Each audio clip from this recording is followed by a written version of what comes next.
There is going to be an election on Tuesday that functions as a referendum on Elon Musk, and it's in Wisconsin. Let's talk about it. Okay, so Wisconsin elects its state Supreme Court justices. I'm not sure why they do this, but they do this.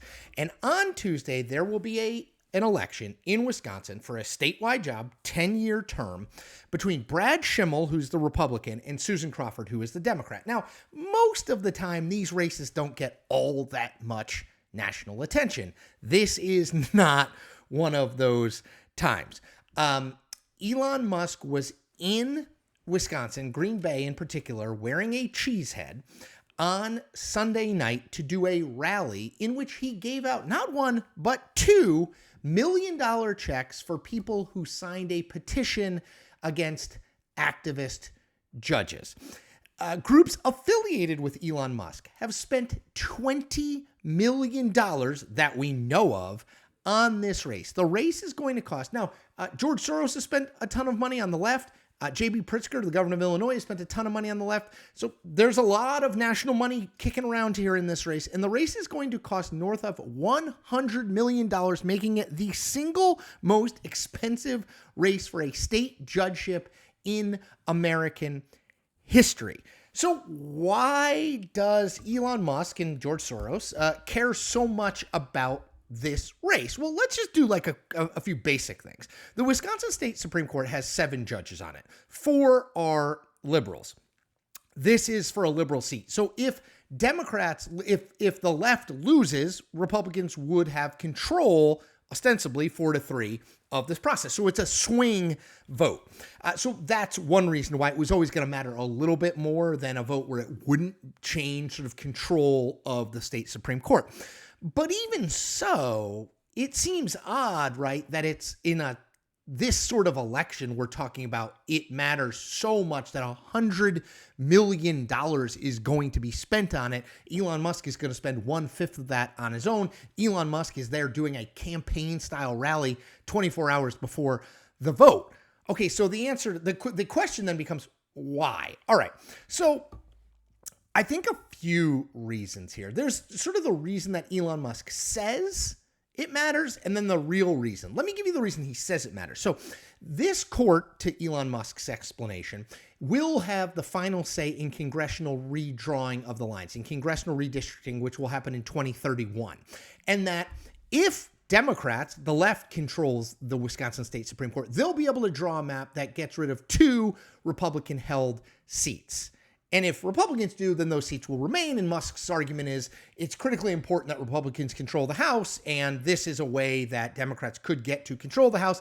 It's a very in the weeds argument with a lot of ifs and thens, and we're talking about 2031 here, which makes me think that's not the only reason that he's involved here, right? That there's more going on. And I'm going to tell you why right after I ask you to subscribe to this channel. And the reason I'm asking you and the reason I think it's important is because I am an independent news creator. I am making content every single day that I think calls balls and strikes no matter what uniform the batter at the plate is wearing. And now more than ever, you need to have people in your life who don't just tell you what you want to hear, but tell you what you need to hear. Aren't going to just say you're right about everything, aren't going to just say the one party is right and the other party is wrong, is going to assess each thing, each race, each statement, each move, and say, here's why I think they're doing it. Here's some historical context on why they're doing it. And here's how I think it's going to play out. That's me.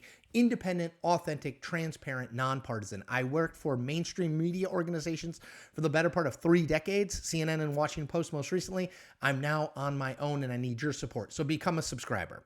Okay, with that said, what's the real reason Elon Musk is doing this? Is it really about like 2 seats potentially being lost in redistricting for Republicans?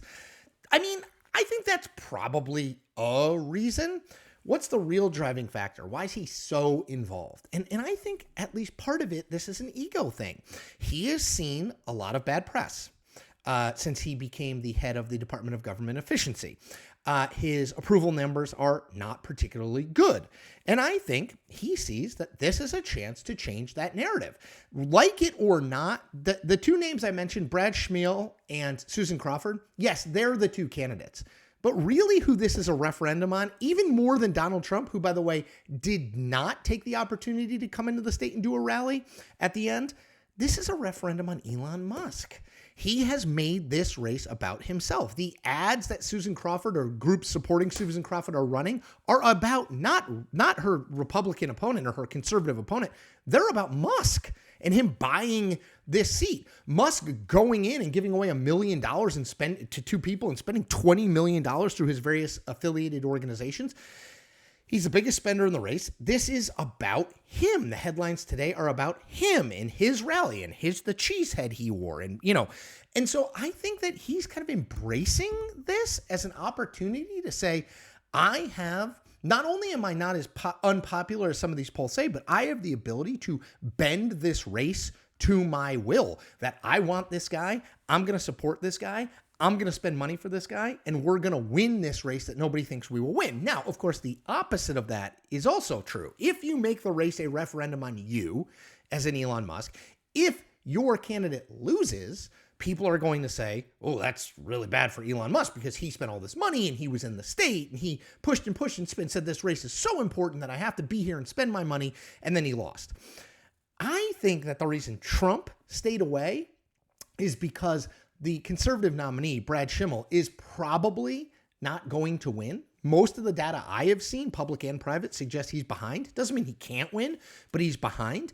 And if he does lose, you can expect this to fall very hard on Elon Musk. The blame game will fall on him. Now, you might say, who cares? He's the world's richest man. What difference does it make to him? On one level, that's true. But remember who Elon Musk is in business or political business with. Donald Trump. What does Donald Trump not like? He does not like losers around him. He does not like people who are getting negative attention for him.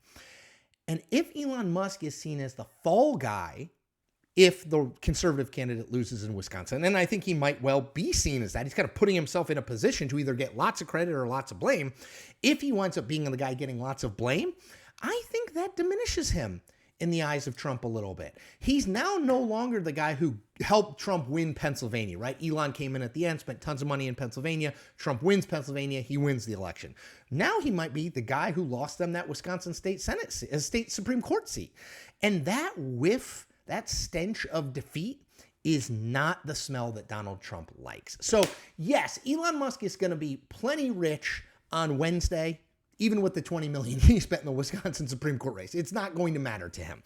The question is, does his political efficacy, political power, the breadth of the role that he's been given by Donald Trump, is it reduced because he suffers a defeat here?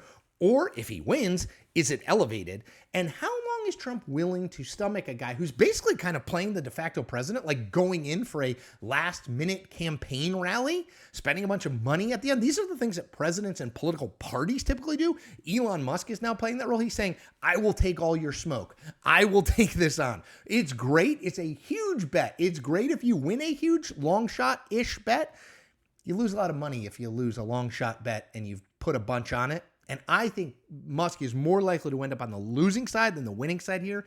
And I think the blame game will land on him, and we'll see how Trump reacts. All right, that's it from me today. As always, thank you if you are a subscriber. If you're not, become one today. Independent journalism matters now more than ever. The big media companies will not save us. They will not bring you the truth and nothing but the truth. They will not be with reporting without fear or favor. They have millionaire and billionaire owners, or they're owned by corporate interests that have lots of things on their mind other than journalism. I'm focused on the journalism, so I need your support. Subscribe, like this video, comment on this video. Both of those things help with the algorithm that YouTube uses to push content to people who are not currently subscribers. And if you can, tell a few friends about what I'm building here. We've gone from 5,000 subscribers to 65,000 subscribers. I want to get all the way up to 100,000, but I need you. So please support what I'm building here, and please spread the word. Thanks.